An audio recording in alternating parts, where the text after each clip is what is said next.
കണ്ടുകണ്ടങ്ങിരിക്കുന്ന നേരത്ത് മറുകണ്ഠം കാണുന്നതാണ് നമ്മുടെ ഇപ്പോഴത്തെ പ്രധാന ഇലക്ഷൻ കാഴ്ച. തെരഞ്ഞെടുപ്പ് സമയത്ത് സ്ഥാനാർത്ഥിത്വം കിട്ടാതെ പലരും അന്ന് വരെ തള്ളിപ്പറഞ്ഞ മറുചേരിയിലേക്ക് രാഖി രാമാനം ചേക്കേറുന്നത് നമ്മൾ ഇത്തവണ ധാരാളം കണ്ടതുമാണ്. ഈ അവസരത്തിൽ ഇത്തരത്തിൽ KPCC നേതൃനിരയിൽ നിന്ന് ഇടതുപക്ഷത്തേക്ക് മാറിയ ഒരു വ്യക്തിയെ ഇവിടെ പരാമർശിക്കേണ്ടത് അത്യാവശ്യമാണ്. കോൺഗ്രസ് വിട്ട് കമ്മ്യൂണിസ്റ്റ് ചേരിയിലേക്ക് ചേക്കേറിയ മലപ്പുറം DCC പ്രസിഡന്റായി 4 വർഷം കോൺഗ്രസിനെ നയിച്ച ചരിത്രമുള്ള TK ഹംസ എന്ന തീപ്പൊരി പ്രാസംഗികൻ 18 വർഷം KPCC അംഗമാവുകയും 4 വർഷം മലപ്പുറം ജില്ലാ കോൺഗ്രസ് കമ്മിറ്റി പ്രസിഡന്റ് ആവുകയും ചെയ്ത TK ഹംസ ഇടതുപക്ഷത്ത് സ്വതന്ത്രനായി മത്സരിച്ച് 1-ാം വർഷം തന്നെ പാർട്ടി മെമ്പർഷിപ്പ് നേടുകയും പടിപടിയായി ഓരോ ഘട്ടങ്ങളിലൂടെ കമ്മ്യൂണിസ്റ്റ് പാർട്ടിയുടെ സംസ്ഥാന കമ്മിറ്റി വരെ എത്തുകയും ചെയ്ത ആളാണ്.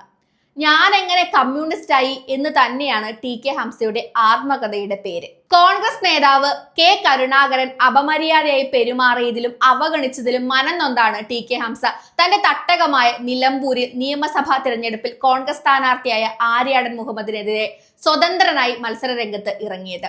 ആര്യാടൻ മുഹമ്മദിനോട് യാതൊരുവിധ വ്യക്തിവൈരാഗ്യവും TK ഹംസയ്ക്ക് ഉണ്ടായിരുന്നില്ല.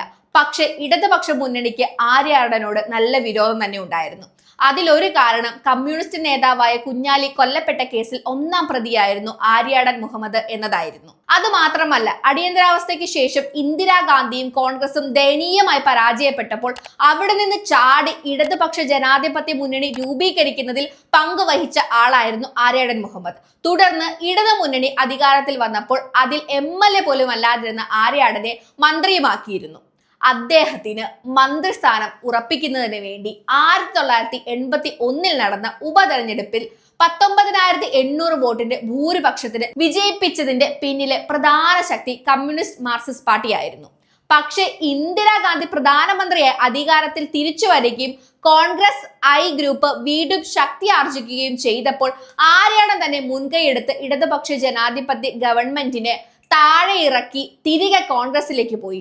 ഇങ്ങനെ ഒരു ചതി ചെയ്തതിൽ ഇടതുപക്ഷ മുന്നണിക്കും പ്രത്യേകിച്ച് മാർക്സിസ്റ്റ് പാർട്ടിക്കും ആര്യാടനോട് കടുത്ത വിരോധം തന്നെയാണ് ഉണ്ടായത്.